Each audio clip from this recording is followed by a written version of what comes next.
جو شخص کچھ دیر کھڑے ہونے پر قادر ہو وہ شخص کیا کرے گا؟ چنانچہ جس شخص کی حالت یہ ہے کہ وہ کچھ وقت کے لیے کھڑے ہونے اور قرات کرنے پر قادر ہے، لیکن دیر تک وہ شخص کھڑا نہیں رہ سکتا ہے، تکلیف کی وجہ سے گھٹنے کا یا پیر کا مریض ہے یا کمر کا مریض ہے، تو بہت دیر تک وہ کھڑا نہیں ہو سکتا ہے، تو ایسے شخص پر لازم ہے کہ جتنی دیر کھڑا رہ سکے کھڑا ہو، اور جب کھڑا ہونا اس کے لیے مشکل ہو تو پھر وہ بیٹھ جائے۔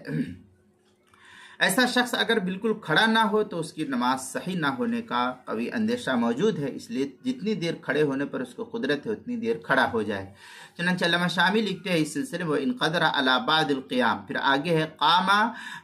لزوما بقدر ما